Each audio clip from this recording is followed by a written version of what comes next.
The Art of Safe Storytelling. If you look at the cover, you'll see that there's people sitting around a campfire. And in the very back, you can actually see where it says turn the page. Because I think everyone has a story to tell. And can you think of a more connection-driven time than when you've sat around in a circle and talked to people about your own experiences and stories? I love that concept of being able to share something so personal in such a intimate way. I remember the first times that I shared my personal story when it came to suicide and loss. The very first time was terrible. I think I cried through the entire speech. I had written down everything that I wanted to say, and I was standing there trembling, holding this paper, reading it off, and all the while knowing that there were people on the other side watching me. And I kept thinking in my head, oh, what have I done to myself here? And then after I shared it, I remember thinking, I don't ever want to do that again. That was terrible. But of course, once you open the door, more people want to hear about your story and why you're doing the things that you're doing in these realms. So eventually, over time, I realized that there were a lot of really unhealthy things that I was doing both before and after giving a speech that no one had been talking about. No one had given me any tips or tools or strategies to really protect myself. And as the years went on, I also realized I don't always know who's in the audience. I don't always know the traumas that have been in their past or even in their present. And I really don't know what they're doing to take care of themselves. So then it became a bit of an ethical question as a speaker and presenter. Am I unintentionally creating trauma or pain or triggering individuals through some of the stories that I'm sharing? So over time, I realized that it was really important for me, not only as a speaker professionally, for myself,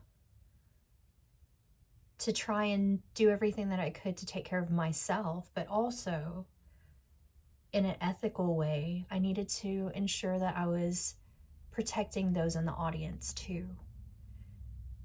Because everyone's on a different path and everyone has a different background, and it's impossible to know where everyone is coming from.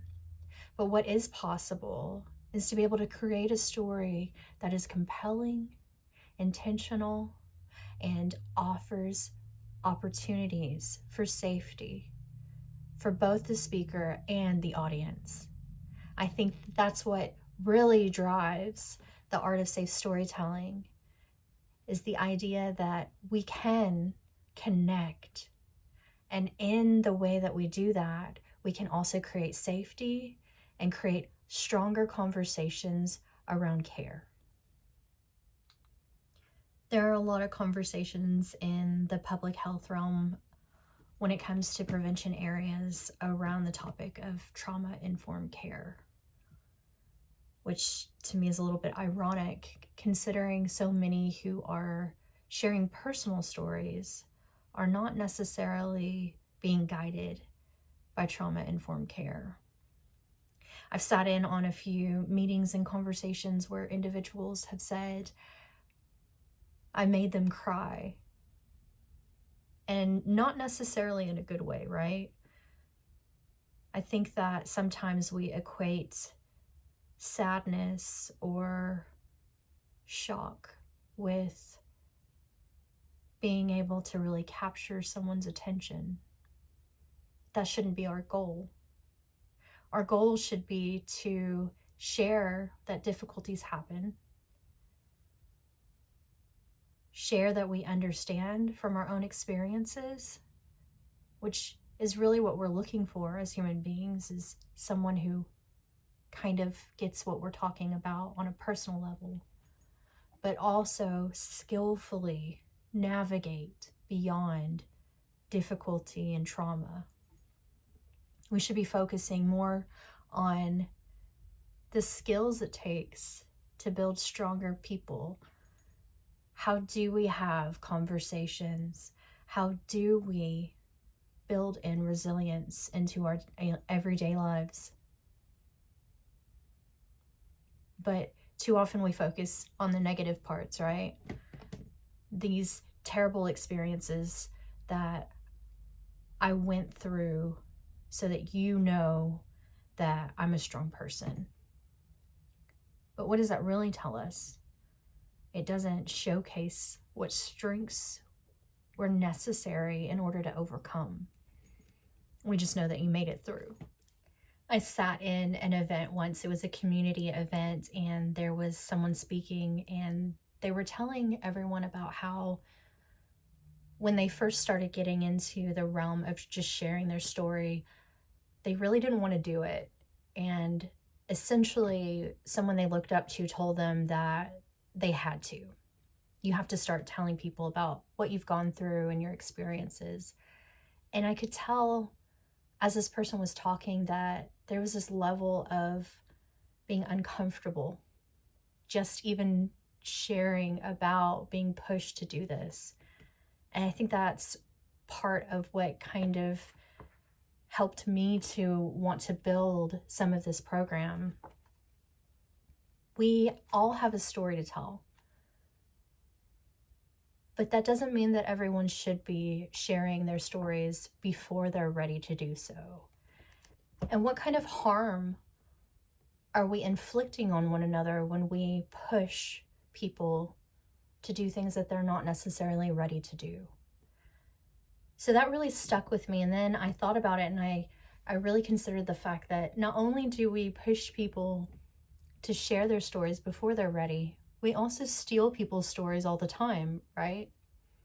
We see it happen in media and movies, all of those things. And that's a totally different realm, because we all know that those are often fantasy and not necessarily something that is tangible as far as a person that you've met, right? But even in this realm, I've had people come up and say, "You have an amazing story. Do you care if I share it with others?" And I thought, well, at least they asked. How often do we just take stories that aren't ours and twist them so that we can get that feeling or emotion or connection that we're hoping to get out of the audience, right? I think that's the other piece of this that's really important to consider, is the fact that stories are not always ours to share. And when they are ours to share, it's important to make sure that we've gotten consent, whether that's our own consent because we feel safe enough in our journey to have those conversations, or whether it's someone else's consent. Do you mind if I talk about this piece of what happened to you? I'm not going to share your name or your information, but it is your story still. And I do think that it could be impactful. And here's how I would like to present this information and when. We have to start regarding one another with respect when it comes to these issues, because if we don't respect the issues and we don't respect those individuals who've experienced it, we cannot be successful in overcoming the difficulties that we're discussing. So whenever you get into the book, the first thing that you're supposed to do is start to understand the importance of storytelling. And that means thinking about it in regards to your own story. So I think it's really important to process where you are as far as emotional connection to what it is that you want to share. If thinking about sharing your story feels difficult, or like something that you can't get through on your own, it may not be the time for you to start discussing or sharing it publicly. Maybe something that you need to take a little bit extra time on, and there's absolutely nothing wrong with that. I think too often we jump into this realm and decide, I'm just going to go tell everyone everything there is to know about me without really processing what that means. As you start to share publicly, people have these perceptions of who you are, and sometimes they're not exactly right. And it's really important that you take consideration for that and encourage healing throughout that process as well. So the premise of the training is that you would work through the workbook, right? And you would have built your story based on your experiences. Parts of what you have built would be your pre-presentation planning, your post-presentation planning. That means, what are you going to do to prepare before you go and do your presentation, and how are you going to debrief after? And that's not content driven. That's, how do I take care of myself beforehand, thinking about what am I going to eat? Do I have issues sleeping? Would I have issues sleeping? How am I going to work off some of that energy or some of those residual feelings that I might be experiencing after I've given a presentation? Those types of things are really important when it comes to ensuring that you're taking care of yourself as a speaker. And I think too often we really forget those pieces, when, to me, those should be the foundation for how you build your content and how you really connect with what it is that you're trying to say. What I love most about this book is the fact that anyone can work through it according to their own schedule. You don't have to work on it every day or even every week. You can just take the time to process the information and build it the way that it should be built, with time and intention. If you look in the very beginning of the book, I've got some little icons here that help guide a lot of the content that's in the book. They're there so that as you see different questions, you can really consider each piece and why it's important. So some of them are for self-reflection and personal assessment, which is, what am I doing and what is the purpose behind why I am doing this? I think it's really important as a public speaker to remember that we're not there for ourselves. We're not supposed to be there for ourselves, right? We're supposed to be there to give our audiences answers, to give them practical skills, or to open up conversations that they may not even realize they need to be having, right? And then I have a safety vest symbol here. And that is supposed to be for both the presenter and for the audience, to ensure that the content that the individual is creating is driven by psychological safety components. I think so often we have these different speakers that come out and they want to shock and they want to tell you these terrible stories in such a way that can oftentimes create traumas. So it's really important that we build intentional content and ensure that we're taking care of everyone involved. Then, of course, you have your audience. And so you've got a little audience symbol here. And it's really important to keep their perspective and their needs at the forefront of what you're doing when you're developing your story and when you're developing your content. I often tell people that I don't want to be an expert, because I think that when we get into the realm of being experts, too often we forget what it's like for someone who has no exposure to any of this information. So I do my best to ensure that I'm intentional in meeting the needs of the audience. And sometimes that's just making sure that when you're talking to coordinators or event planners, that you ask, what are they having conversations around when it comes to this type of content? Then the next symbol is the tool symbol. I think so many people want to know, what's the practical skill that I can get out of this, and what are the tools that are out there, or what are the resources that are out there. So when it comes to the realms of prevention, it's really important that we always give resources. That means when we're marketing events, that we give 1-800 numbers, or we give them access to apps that are out there, or we give them assessment tools, or whatever it is that's relevant to the realms that you're speaking in. And then, of course, The last symbol here is the message symbol, and that's really about the content of your story, your personal story. What is the messaging that you're trying to share, and what is the purpose of that messaging? It shouldn't be, let me just shock you with trauma and the things that I've experienced. Because yes, you can connect through that, and people can feel empathy, sympathy, pity. They can feel all of those things, but how are those feelings going to be put to use?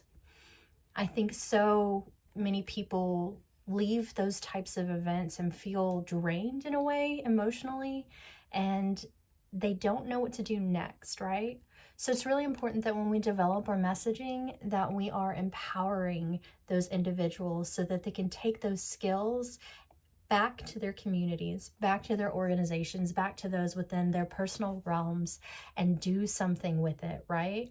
Use that story in a way that's going to create action, and through that action, hopefully see wonderful ripples of change. So as far as what people can expect in the training, they would have to bring their completed workbook, right? And through that, we would actually have peer review of one another's stories and impact. So we would essentially look at what you've done to prepare your foundation for psychological safety for your presenter, looking at your audience needs and ensuring that you've met all of those needs, and you'd have a rating scale on resources and tools and tips and things that you've offered them to ensure safety for your audience as well.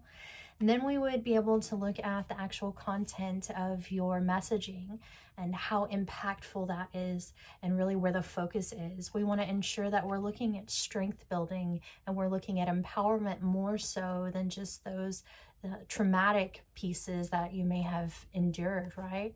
So I think that at the end of the training, the goal is for the individual to really feel confident in their skill set, and they have an opportunity to present this to other peers. Thank you for taking the time to learn more about my program, The Art of Safe Storytelling. You can find the self-guided workbook on Amazon.